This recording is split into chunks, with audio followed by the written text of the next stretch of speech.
కుటుంబాలకి మనందరి సానుభూతి ఉంటుంది. అలాగే గాయపడ్డ వారు త్వరగా కోలుకోవాలని కూడా మనం కోరుకుందాం. And coming to the subject, Mamata Banerjee పార్టీకి సంక్షోభం తప్పేలా లేదు. 58 మంది ఎమ్మెల్యేలు తిరుగుబాటు చేశారు. ఆవిడ ఎవరినైతే సస్పెండ్ చేశారో రితబ్రత, ఆయన్ని పార్టీ లెజిస్లేచరీ పార్టీ నాయకుడిగా ఎన్నుకున్నట్టు స్పీకర్కి లెటర్ అందజేశారు అసమ్మతి ఎమ్మెల్యేలు.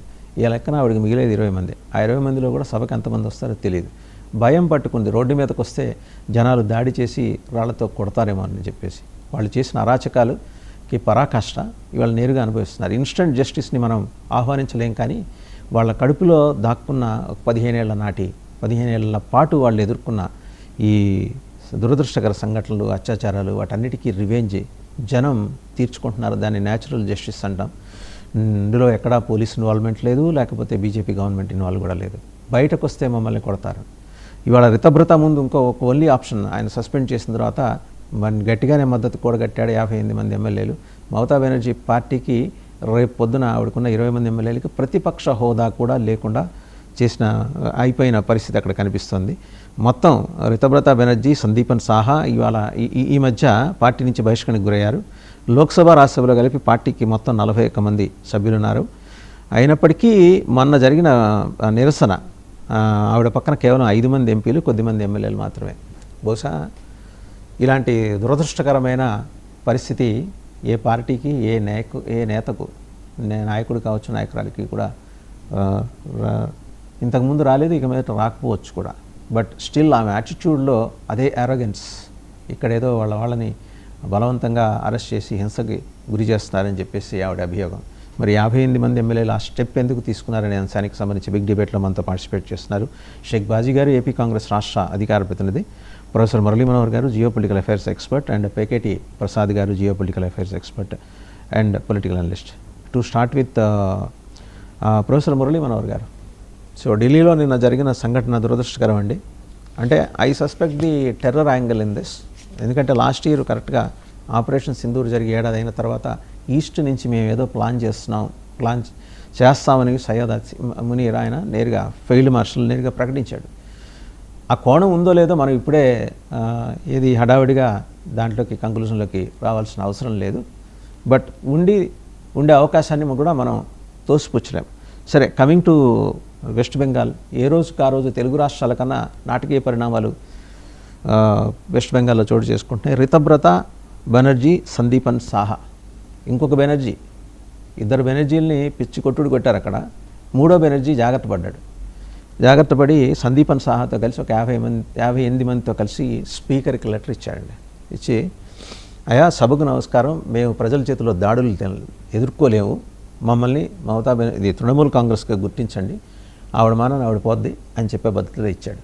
ఈ సంక్షోభం ఎటువైపు దారితీస్తుంది ప్రొఫెసర్ మురళీ మనోహర్ గారు? నమస్తే అండి వాసు గారు, ప్యానల్ మెంబర్స్ అందరికి నమస్తే అండి. మొత్తానికి దీన్ని ఏమనాలి అంటే పాపం పండింది అంటాం మన తెలుగులో. మమతా బెనర్జీ చేసినటువంటి పాపం పండింది కనుక అది రివర్స్ లో తాను చేసిన పనులన్నీ తనకే రివర్స్ లో వస్తున్నాయి. ఇంకా మీరు అన్నట్టుగా ఇక్కడ ప్రజల యొక్క యాంగర్ ఎట్లుంటుంది అనేది ఆమె రుచి చూస్తా ఉంది, ఎంత కోపంగా ఉన్నారు వాళ్ళు. సో అందుకని ఇది వీళ్ళ మీద ఎవరికి దయరాదు, ఇది కాదు, అయ్యో పాపం అనే వాళ్ళు కూడా లేరు. కనుక ఇప్పుడు మార్గం అంతా ఏంటి అంటే ఆమె మనుషులందరికీ ఇప్పుడు ప్రొటెక్షన్ కావాలంటే ఆమెకు వ్యతిరేకంగా నిలబడాలి. అది ఒక మార్గంగా వాళ్ళు చూస్ చేస్తున్నారు.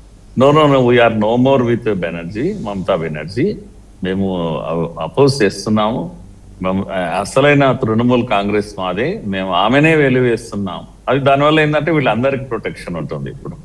కనుక పబ్లిక్ పర్సెప్షన్ ఒకసారి ఏంటంటే no these are enemies of Mamata, కనుక వీళ్ళని కొట్టొద్దు అనేటువంటి ఒక స్థితి రాష్ట్రంలో ఏర్పడుతుంది. కనుక 100,000 మంది, ఒక ఎమ్మెల్యేలే కాకుండా మనము సుమారుగా 80లో 60 ఇక్కడ ఉన్నారు. ఎంపీలలో కూడా ఒక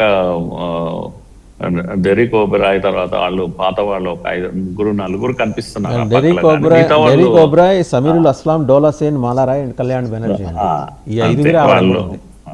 వాళ్ళు కనిపిస్తున్నారు, ఆమె పక్కకు కనిపిస్తున్నారు. మిగతా వాళ్ళంతా కూడా ఇప్పుడు 40 పైన ఉన్నారు. వాళ్ళు రాజ్యసభ తర్వాత పార్లమెంట్ కలిపితే.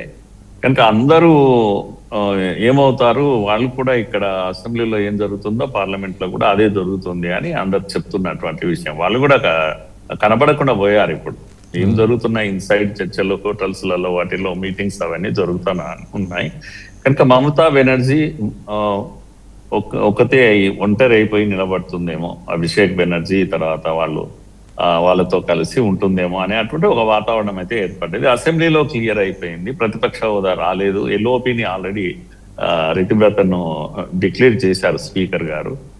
కనుక మమతా బెనర్జీ టీఎంసీ మమతా బెనర్జీతో లేదు. ఇప్పుడు టీఎంసీ ఒరిజినల్ టీఎంసీ విడిపోయింది, మమతా బెనర్జీ ఒంటరి అయిపోయింది, కొంతమందితో పోరాటం చేస్తుంది. కానీ మళ్ళా స్ట్రీట్ ఫైటర్ ఆమెలో ఒక లక్షణం, మొదటి నుంచి ఉన్న లక్షణం కనుక స్ట్రీట్ ఫైటర్ గా ఇప్పుడు బయటికి వచ్చింది.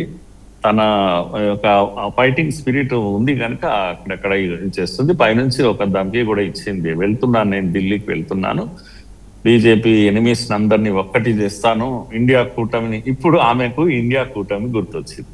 వాస్తవంగా రాహుల్ గాంధీ కూడా ఎన్నికలప్పుడు కామెంట్ చేశాడు, నెగిటివ్ గా కామెంట్ చేశాడు. ఎందుకంటే ఆమె బలంగా ఉన్నప్పుడు ఏ రోజు ఇండియా కూటమి ఆమె గుర్తు రాలేదు.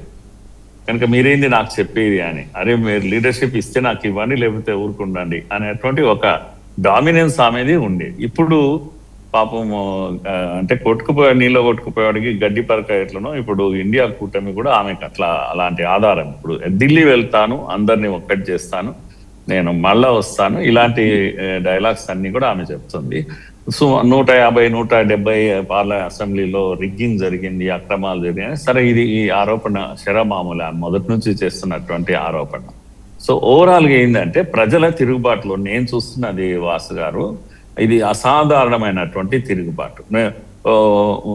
ఒక వీడియోలో ఒక ఆటోలో అక్కడి లోకల్ కార్పొరేటరు చెప్పిస్తున్నాడు, అయ్యా మీ డబ్బులన్నీ కట్టమని మొత్తం వాపస్ ఇస్తాను, ఎంటర్ మనీ ఇచ్చేస్తాను, అంటే పొట్టొద్దు, మా మీద దాడులు చేయకండి, మీ డబ్బులు మీకు ఇచ్చేస్తాను. ఇది అక్కడ ఉన్న దుస్థితి అన్నట్టు.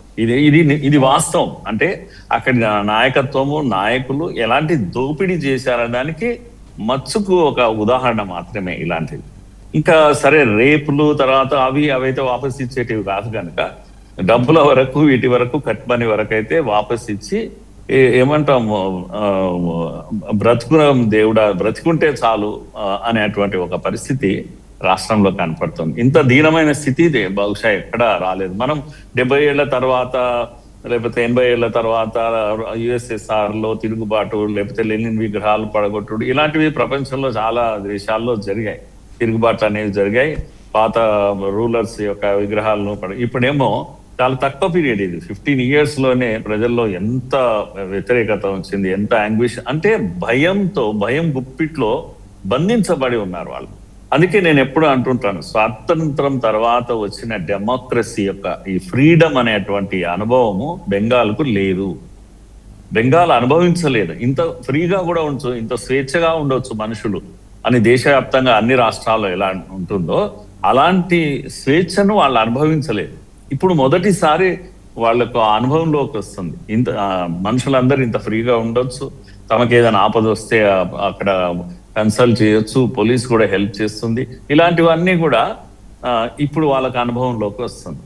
కనుక బెంగాల్ ఏ వందే మాత్రం ఇచ్చిన బెంగాల్, ఏ జాతీయ గీతం ఇచ్చిన బెంగాల్, మొత్తం దేశానికి ఏమంటాం దేశభక్తిని నేర్పిన బెంగాల్లో మొదటిసారి వందే మాత్రాన్ని పాడుకోబోతుంది బెంగాల్లో స్కూళ్ళలో పిల్లలు వీళ్ళంతా కూడా. కనుక ఇలాంటి ఒక దేశభక్త మొదటిసారి నేను అనుకుంటాను. ముఖ్యంగా ఏంటంటే డెవలప్మెంట్ అనేది చాలా వెనుకబడిపోయింది. కనుక ఇండస్ట్రియల్ గా నంబర్ 1 గా ఉన్నటువంటి రాష్ట్రం ఒకప్పుడు. బహుశా నేను అనుకుంటా ఇవన్నీ కూడా మళ్ళొకసారి బెంగాల్ పునర్నిర్మాణం జరిగితే దేశానికి కూడా మంచిది. ఇక్కడ బాంబే ఎంతనో బెంగాల్ అంత ఈ 2 చాలు మన దేశానికి సంపదను ఇవ్వడానికి. అలాంటి అవకాశాలు కూడా బెంగాల్లో ఉన్నాయి.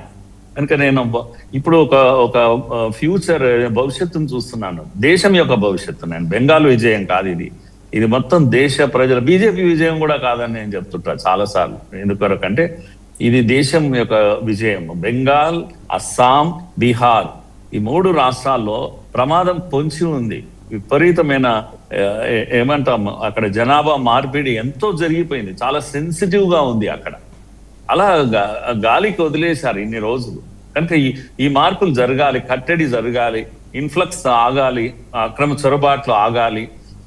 అక్రమ చొరబాట్లు ఒక్కటే లేదు, మనుషులు ఒక్కటే కాదు, అక్కడ ఉమెన్ కానీ ఇది కానీ పశు సంపద అన్నీ జరుగుతూ ఉన్నాయి. ఇవన్నీ ఆగిపోవాలి.